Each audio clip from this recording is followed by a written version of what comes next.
2, 1. Hi, welcome to Dismiss to Doctor podcast. I'm your host, Dr. Bria J. Today, I am welcomed by a friend who I have been looking forward to recording this episode. Please allow me to welcome Dr. Tiara Harris to the episode. Hello, everybody. Thank you for having me, Dr. Bria. Oh my God, I'm so excited to have you. I feel like we have been prolonging this actual story, so I'm so excited to get into it. Took us a minute. Yeah. But we're here, though. That's all that matters. Yeah, we're here. We figured it out. Absolutely. So tell everyone kind of your profession, what you do, give them like your background, schooling. Okay. So as she said, I am Dr. T or Dr. Tiara. Mostly everybody calls me Dr. T. Yeah. I'm a doctor of physical therapy, and I'm also a personal trainer specific to women. I went to Governor State University. That was the school that I graduated at, but that was not the school I started at. That's important. I've been a personal trainer for almost 10 years now, and I've been a physical therapist for almost 3. Mm-hmm. And yeah. So how was your process applying to PT schools? Because you just mentioned you started at one, but you graduated another. Yes. So like, when did you initially this was such a start process. It? Yeah. So initially, we started this 11 years ago. That made me sound old. I applied for my first program in 2015 because that was right before they switched us from master's to doctorate. So I was like, if I could, get through there and not have to do the doctorate. And I tried to do it, but I didn't get accepted to that program because that was a January program, and I ended up graduating in December. So I didn't get picked for that one. So I had to wait till after I graduated and then applied again. Actually, no, I didn't apply again. I applied for my master's because I got a little discouraged because I didn't get accepted the first time. So I was like, okay, I'm going to go the master's route, beef up my stuff, and then I'm going to go. So I did a 1.5-year master's degree, and then I went to PT school, the first school that I went to, which was Wayne State. And that was I started in 2018. Okay. What did you get your master's in? Sports health science with a concentration in sports injury management. So then did that school allow for your master's degree, like GPA? Because sometimes when you get your master's, they'll take your master's GPA over your undergrad. Was that why you did it? So, yeah. Well, in hindsight, that's what I thought I was doing. They really didn't care much about my master's because I was still in the master's. Okay. So they took my undergrad, but they was like, oh, it's nice that you're getting an extra degree. But they was like, okay, you'll know some stuff when you get here. But they took all my stuff from undergrad. So. Okay. And so then when did you start? You said Wayne University? Wayne State in Detroit. Yep. Okay. So I went immediately from my master's. So I finished because I was on quarters. So I finished June, and then August 8 of 18, I started PT school. I was supposed to be one of my best friends. I was supposed to be one of her maids of honor. Couldn't even go because I had to go and start school. So left from Georgia, from Atlanta, and I moved and drove all the way to Detroit and started school. Okay. Immediately, no break. Wait, you was living in Georgia? I've lived a lot of places. Okay. So you're not from here? From Chicago. Okay. Went to undergrad in Huntsville, Alabama. Then went and did my master's in Atlanta, Georgia. And then went to Detroit for PT school, first round. And then I was like, I'm tired. I need to go home. So came home and finished at Governor State. Okay. So how long were you at Wayne State? Wayne State, I only did the first year there. And then I left. And then I came home. And so I finished 18-19 school year, reapplied for school that summer, and got accepted that summer, fall, and was back in school. Well, got accepted again in December. Okay. So wasn't a long process. I was like, okay, no, I got to stay locked in. Yeah. We're going to just take our lumps, and then we're going to get back in there. So that's what I did. So what was the story behind kind of like leaving Wayne State? So Wayne State was an experience for me. I went from HBCU to PWI. Now, my master's was a private school, so even though it was a PWI, it didn't really feel like it because the school was small, and I was with my group. So outside of being in class, I was at home. Really small school in Atlanta. And when I got to Wayne State, it was just completely different. So in the program, it was just myself and then a very close friend of mine. We were both the only African Americans in the program. And that was kind of like the culture, unfortunately. In each cohort, it was one or two, like, female, male, or double, but they didn't do more than two of us. And you could feel it. It was a very isolating experience. And it was just something I wasn't used to. Especially, I think, from being from Chicago. I think Chicago is a melting pot. So while there are segregated parts of the city, like, it's nothing to intermingle amongst everyone. So when I got there, I just had a very difficult transition and tried to express that early on, but it kind of fell on deaf ears, unfortunately. And then it wasn't until it started to become noticeable in my performance that, you know, it was highlighted. And it was a very dragged out situation. Had to take it to the multicultural office, had to take it to provost, had to go through all the channels to see if there was options for me to stay. But ultimately, it ended up with a dismissal because I started falling under the markers. So we had to have a B plus average, and I started falling into the B minus average, which it was I think specifically, what was the percentage? I think it's 83.5 was the sweet spot. So, like, if you started getting too many 82s, they were like, you're going too close to a C. Okay. And so I was like 82, 81, and they were like... As in failing? Yeah. Okay. Yeah. So, and they were like, just move down, you know, and become part-time. And I was like, well, I don't really think that's the answer to the problem here. I think there's some other problems that needs to be addressed. Like, if that's how we keep this, where I can finish my goal, then of course. But if that's just your only answer to bump me down, you know, that's not solving many solution. Problems. Yeah. And it wasn't the solution, clearly. Yeah. But also, there were other people in my cohort that got bumped down too.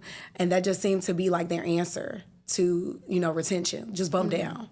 You know, you need a lighter load. And it's like, I don't think it's the lighter load. Like, PT school is hard in general. Yeah.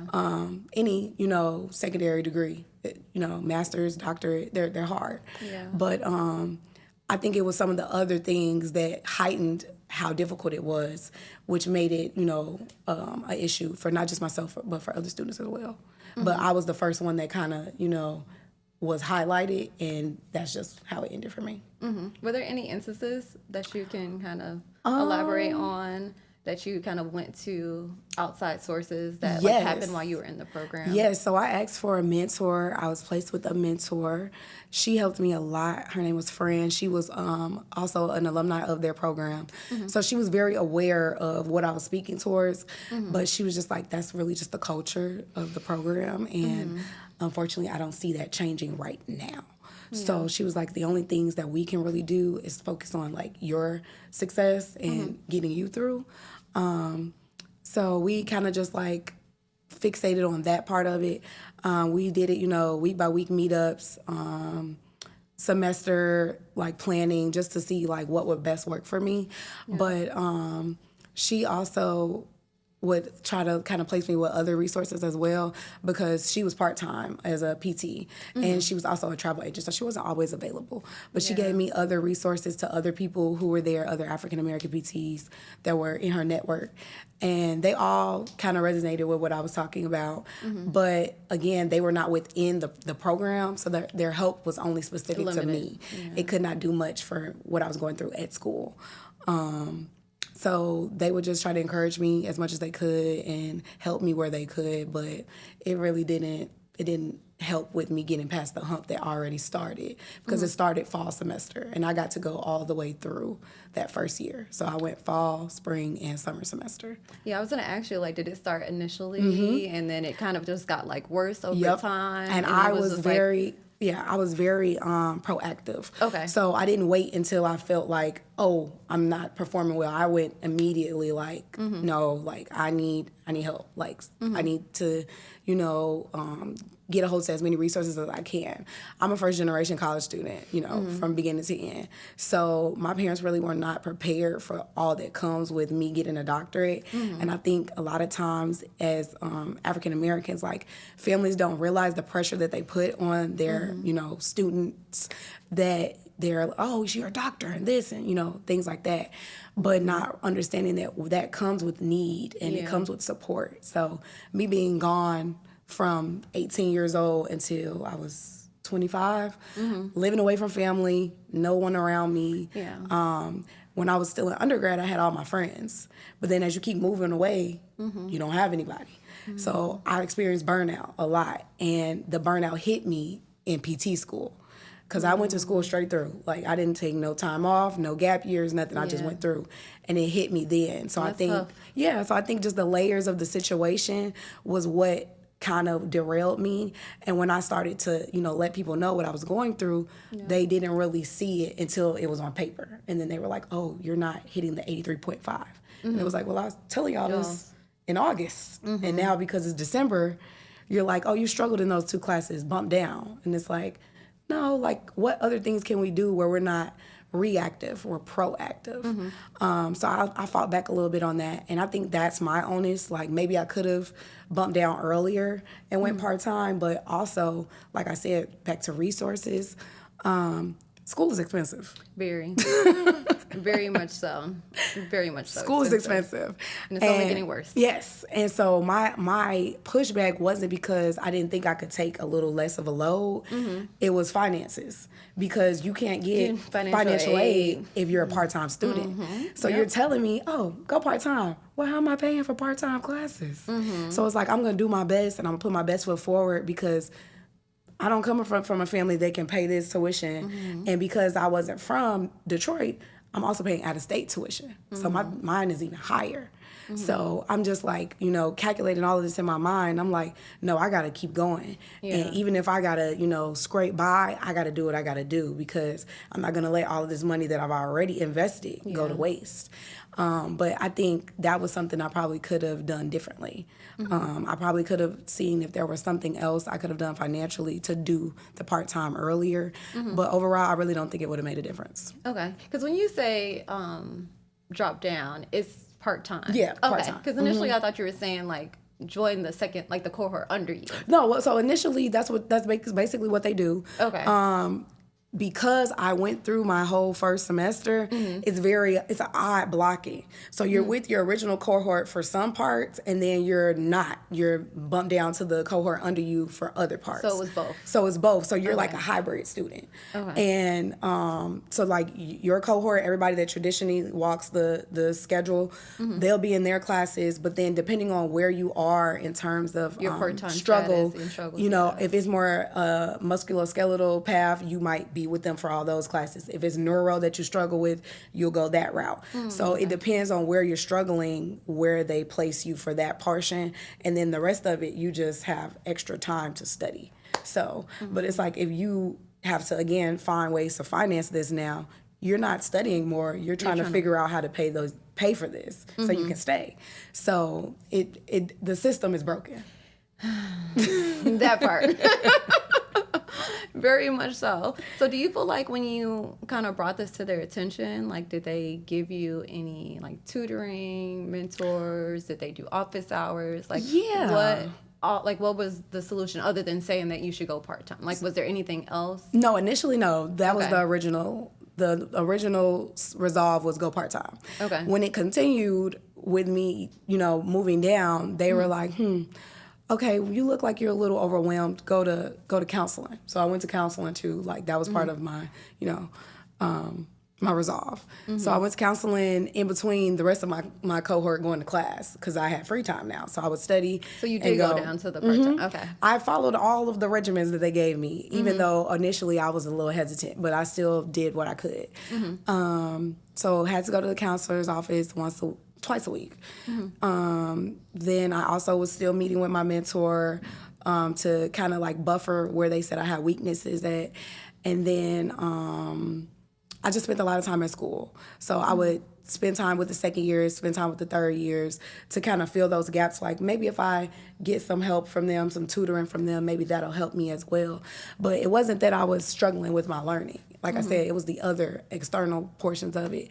But as we moved through the situation, my cohort reached out to the higher powers in the program, and they were like, I feel like you guys failed her because she asked for help early and you guys ignored it. Like I had 5 people in my cohort write a letter on my behalf. Oh, wow. And they were just like, she's been asking for help and you guys didn't listen. And now that you have to, dismiss her because of the rules, that's not fair. Yeah. Because if you had listened beforehand, this probably wouldn't have happened. And so they took it. That's why I went through all the channels. And initially, they were like, we're going to do everything we can for you because we see like where we fell short. But then once it got all the way up, they were like, unfortunately, the rules are still the rules. So even though you're right there, like your GPA is right there, your scores are right there, they're still the rules. So we have to go with the dismissal. And me and my friend were speaking, and he was still in the program. And he asked me one day, he was like, T, even if they give you the option to stay, after going through all of this, do you think that you'll be successful after experiencing this the way you have? Because he's like, even with this not happening to me, it makes me look at the program differently. And it's not even happening to me. And I was like, you know what? You're right. Like, I don't think I would be successful even if they said I could stay. So I'm just going to, leave gracefully, and I wish you guys the best. And that's what I did. I came home. I was upset. I was sad. I took my time, but after that, I was like, okay, life happens. I'm sure I'm not the first person this has happened to. So we know ball. We're gonna figure it out. So I mapped out schools within my network, within my area, and I was like, we're not going anywhere outside the state. We're staying home. We're staying close to family because right now I need that. Yeah. With getting dismissed, that was a hard feat for me. So I just said, if I stay home, I have my family, I have the support, and then I know I'll be great. But then COVID happened. Yeah. So that was fun too. That was a whole nother Yeah, then I was a COVID student. So I was like, LOL, this is fun. But so yeah, I did that, and I actually had students in my cohort from Wayne State reach out to me after I left. And they were just like, I'm so sorry that this happened to you, but I'm so glad that you didn't let it define you and that you still went and moved forward. Because there was another girl in the program, she had a similar situation, but they let her stay. But I think it was because they didn't want multiple people in the same cohort to be dismissed. Because then it's like, is it y'all or is it the students? So I think that's why when it happened to her, although she was not African American, which really spoke to it, they were like, okay, we're going to figure this out. And they let her stay. Even though her grade, the average. Okay, so she didn't meet the requirements, but they allowed her to stay. On paper, same situation, like without even including, any personal external factors. On paper, it was the same. Wow. But they made me leave, and they let her stay. And she reached out and she was like, I feel so guilty because of what? It's not fair.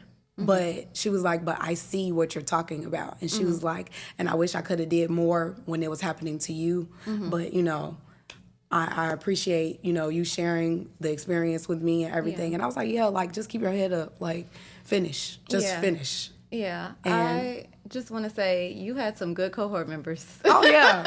Yeah. And I will say that. They really advocated for you because that normally does not happen. You said you had 5 of them write a letter for you on your behalf. That is beautiful. And even for her to share that with you, she didn't have to do that. Yeah, she didn't have to do that. And so I just think that also speaks to kind of how they did you. Yeah. And I just think that that's very beautiful that you had these people advocating for you. They kind of saw the trajectory of how you initially started, how you asked for help, and how that wasn't received. Yeah. And so how it led to the dismissal.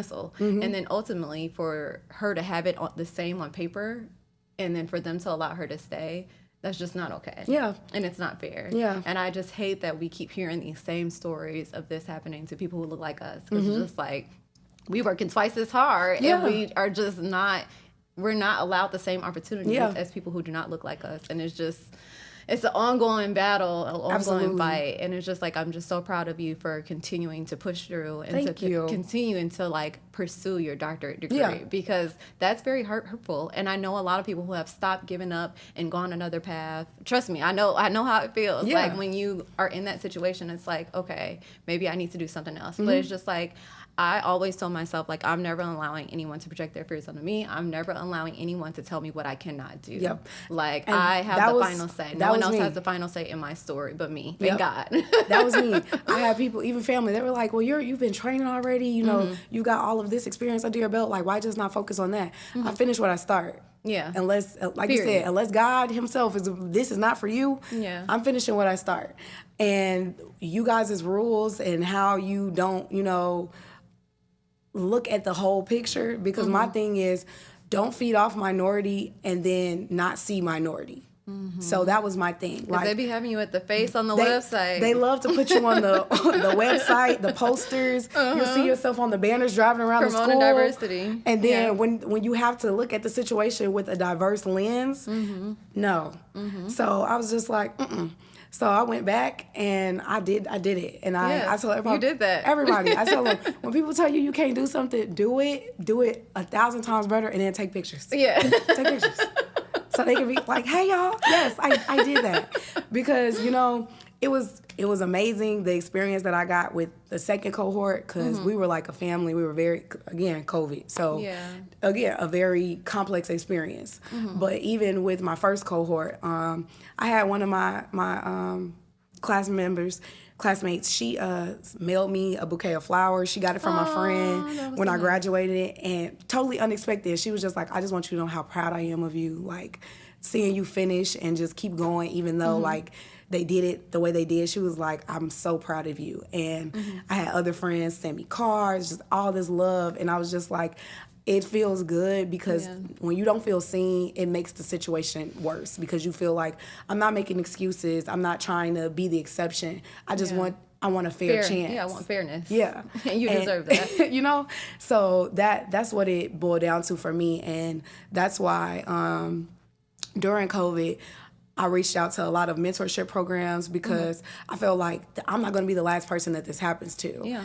And I was in a lot of group chats and things like that. And I remember like it was people saying like it was happening to them. And I was like, reach out. Like, we can connect, we can talk, because I can tell you how my experience was. But also I was like, for people coming out of undergrad, I want to help them get in front of this. So my mentee, she actually just graduated on, was the 10th from Duke. And I was so proud of her, because, again, sharing that with her, I really think it helped her with getting past some of those humps when she went to school, because she's from Alabama, she went to 2 PWIs though, so a little bit more prepared than me. But still, the experience is the experience. And when you're from Alabama, that's a more culturally, what's the word I'm looking for? It's like the down south mentality. Yeah, like she's more with her people. Look like you. Yeah, she's comfortable. And even with her being at the school she was at, and so when she got there, I said, don't worry about who's there, who's not there. Don't worry about if you check the box. Don't worry about none of that. You got in. Yeah. So that's what matters. You got in. Whether you check the box or not. So you deserve to be there. So that's what you stand on while you're there. If you're struggling, tell them immediately that you're struggling. If you need help, reach out to me. Reach out to people in the cohort above you. But don't sit in it because you're scared, you're embarrassed, anything. Like, because you're not the only person to struggle. You're not the only person to fail. You're not the only person to need to retake something, but get on the forefront of it. And I remember, I think it was her anatomy class. I think she didn't do well, like, going in. And I said, okay, we did bad. Yeah. That was the test, not the class. Yeah. So, whatever. You're going to pass the next one. Yeah. And we did. And now, like I said, graduating, applying for jobs, doing all the things. Yeah. And it's just good to see that, me paying it forward helped someone else. And then there was another girl that one of my cohort members, my first cohort, he paired me with, because she experienced that too. And she went to Howard. Wow. But again, PT is a very small world. It is very small. It's a very small world. And there's not a lot of us. No. So even with her being at an HBCU, the program is not that of an HBCU. So she went through some similar situations, and I said, clean up everything you got to clean up so that you're still, a strong applicant to get back in school. Because she was like, do you think there's even a chance that I can get back in? And I said, yeah. Yeah. Yeah. I said, sometimes this is better than the student with all the straight A's straight from undergrad, because you want a clinician that understands, life happens. You want a clinician that can connect with you. Yeah. So maybe you struggled the first round, but the second round, you flying colors. I said, that's a story that, a patient wants to hear when they're going through something. They're not going to look down on you because when you took modalities, nobody failed modalities, but nobody fails modalities, y'all. But, whatever hard class you had, you didn't do well the first time. They could care less. Do you know what you're doing right now? Can you help me feel better right now? Yeah. So I said, I think you can get back in. And she came back after having a baby and all these things. And I was like, girl, that's part of your story. Yeah. And she's back in doing great things, like I said. So I tell people, like, don't be defeated. Just use your lumps and your scrapes as fight. Yeah. Turn it into power. And I think that is such a blessing that both of them had you to come to and be like a mentor to them. Yeah. Because that is such a blessing, because you never know if someone was going to redirect and try to do something else that wasn't really their passion. So for you to kind of like reach out to them and like have that connection where they felt comfortable to share what was going, because it's an embarrassing kind of situation. A lot of people feel like shameful about it, and they don't really want to talk about it. So the fact that they felt very open and vulnerable with you, that speaks to your character.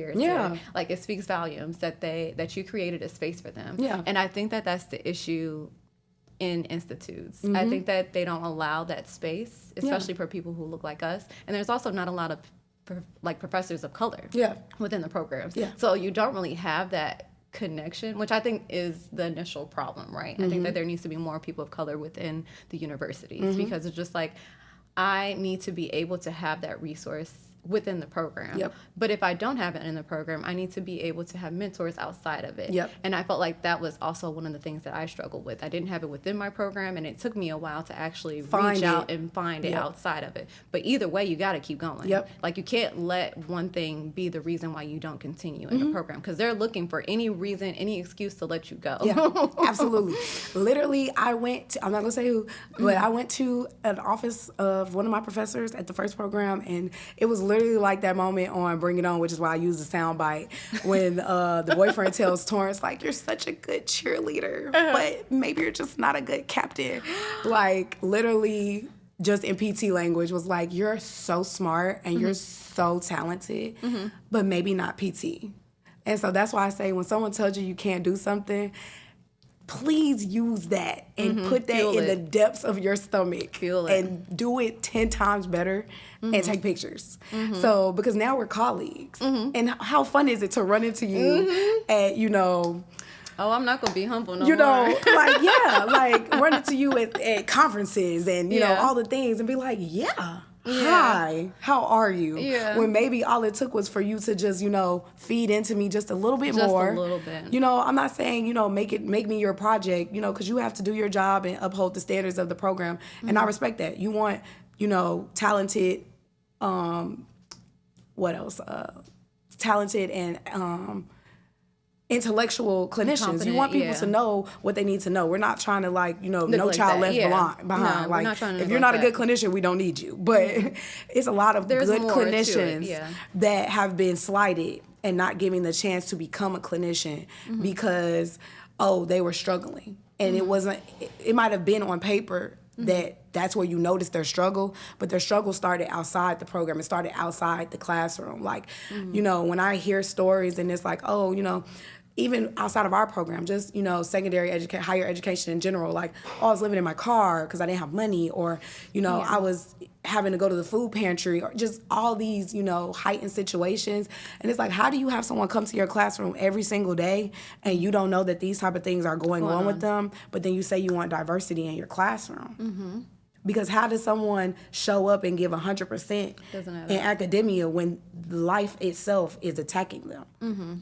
So it's like, don't ask for us so you can get funding and do the, politically. You're not willing to put in the work. And it's just, it is what it is. And that's why I said the system is broken. It's not just PT. You can do PT, MD, I don't know, the speech, occupational therapy, everybody. Physician assistant. Yes. What is dental? DDS, whatever. All the alphabet soup. The system is broken. And so we just need to find ways to build a network where, students that come from adverse backgrounds, they still get a fighting chance to live out their dreams, because essentially we're still putting forth, health and wellness into the community. We're doing these things because we want to help people. And I tell people all the time, like, bad clinicians are not just born, they're created. You know, when you say, oh, he had bad bedside manner, or they just weren't connected with me, usually you just burnt out from the experience. You came in like, I want to serve the community and I want to help people. By the time you graduate and you like, I came to work. Yeah. And it's like, so again, how do we switch that where the doe-eyed student that started the program is still that passionate, but now, you know, vetted clinician when they graduate? Because that makes all the difference. It makes all the difference. And I feel like a lot of times in these programs, they prioritize grades over compassion and people who are passionate about what they're doing. Yeah. Grades are important, but they're not the be all. End all be all. Yeah. And I have had so many patients come up to me and just say, I am so happy that you just took the time to listen. Like, you seem really passionate about what you're doing. Yeah. That to me means more than anything. Yeah. And I think that is just such a blessing that they are able to come to me and they feel comfortable enough. And I feel like my other colleagues and cohort members, like, I feel like they didn't have that. Yeah. Or they had the grades, they had the smarts, they have that. But none of my patients are asking me, oh, you got an dismissed, A+? or you failed your practical. No one's asking me those things. Yeah. No one. So that was a part of the story, and that was my story. But it's just like, it wasn't the full story. Yeah. It was a chapter, but it's not the full story, you know? Yeah. And it's just like, I am very grateful for kind of going through that experience. And I'm sure hindsight, you are also grateful for that experience, because it got you to the place where now you're able to mentor other students, which is what we need to do. Like, we need to be holding these universities more accountable. We need to be able to create a community, which is the main reason why I started the podcast and started my Facebook group and started sharing my journey. Because it's just like, at the end of the day, I've had so many people reach out to me, and I just feel like it would be doing a disservice if I didn't just share how I overcame these obstacles. So I just want to commend you for pushing through, and then also being such an amazing mentor. I just want us to continue that. Yeah. I want us to continue to have these conversations. I want us to be able to call out the people who are not doing what they're supposed to be doing. Because in no world, shape, or form should that one girl been allowed to continue, but you did not. You know, so it's just like, we have to speak up on those things so that we're able to get those professors out of those kind of leadership roles, so that we can move forward in the right direction. Because I'm exhausted. I'm exhausted. Yes, to the world. I'm exhausted of hearing this, especially when it's people of color. It's just like, we only make up 4% of physical therapists. Yeah, 4%. So it's just like, majority of my patients are people who look like me. So if we only make up 4%, and now y'all are making it even harder for students to continue to go to higher education. So it's just like, we got to do something. That was one of the first things I just told my mentee. Like, I told her, just continue to pay it forward. So don't leave school, and then, even though you didn't have a bad experience in school, like, you still want to connect with the people that come behind you,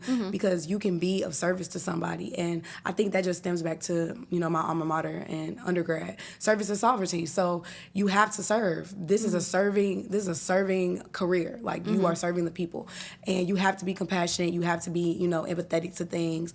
You still got to do your job, but it's such a close proximity.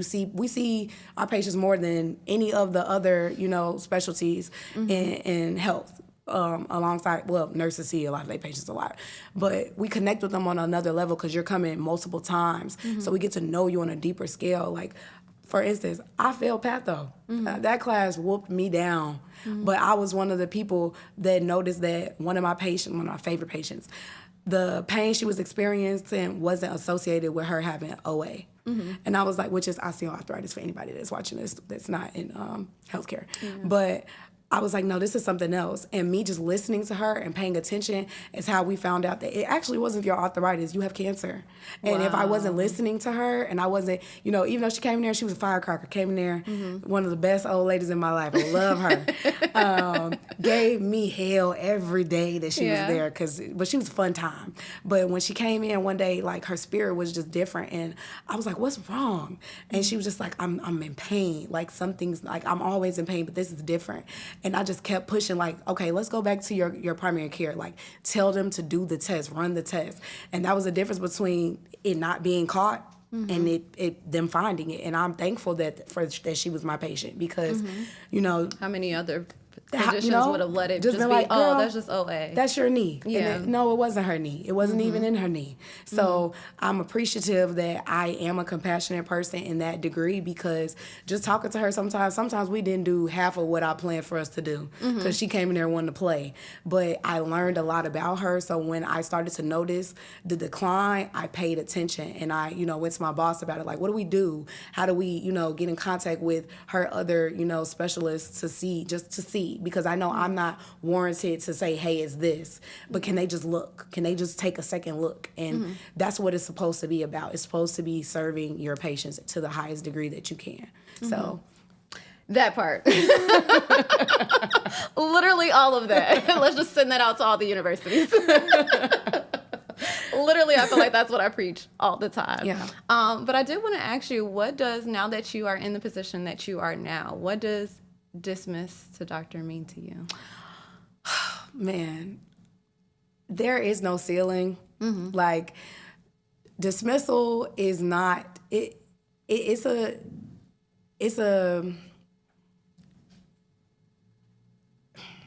a confirmation, but it's not definitive.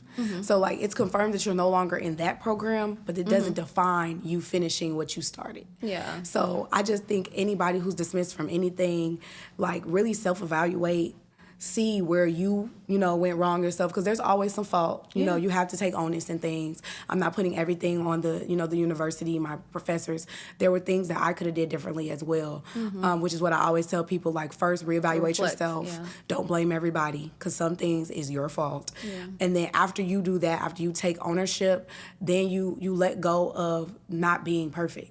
Like, imperfection makes good people. Nobody is supposed to be this perfect cookie cutter person, because if you're not a person. And once you figure out that it's okay for you to be imperfect, move through that and figure out ways to be the best version of yourself, the best version of whatever it is that you're trying to conquer and complete. Use that. Use your misfortunes and your mistakes as a way to get to the goal. Because that's all it is. It's just a roadblock, but it's not the end all be all. Oh my God, I love that. You got to use it to fuel for you to continue going. Yeah. So thank you so much for sharing that. No problem. As we're wrapping up, I want you to let the listeners know where they can find you, Dr. T. Yes, you guys can find me on Instagram. I'm trying to do better with the socials. It is Candidly Dr. T. With a period between doctor and T. That's all my handles. I'm on Instagram, I'm on Facebook, and that's really it right now, because I need to do better. I'm such a millennial, trying to get on TikTok, y'all. But yeah, Instagram is where I'm at for most part. And my email is the name of my business, which is The Well, so info@thewell.com. If you have any questions or want to connect with me, mentorship, anything like that, that's how you get in contact with me. Oh, no, it's info@thewellwwf.com, sorry. Yes, and I'll be sure to link everything. Yeah. I'll be sure to link everything. Yes. But thank you so much for joining me today. Yes. Oh, my God. Literally everything you said. Everything you said. So I'm very much so and very grateful that we just had this opportunity to sit down and have this conversation, because I think it's definitely needed and definitely needs to continue. Yeah. So thank you so much for taking the time out of your day. I really appreciate it. My pleasure. And thank you so much to everyone for tuning into this episode of Dismiss to Doctor. I'll be sure to link all of the information in the bio. If you all know anyone who resonates with this story, please feel free to share that to them so that we can continue this conversation. I also have links in the description to join my free Facebook group, Dismiss to Doctor, for anyone who is looking for community in order to kind of talk about what they're going through. So please be free to share that with other people. Until next time, thank you so much. Bye. Bye, guys. Thanks for having me. Oh, my God.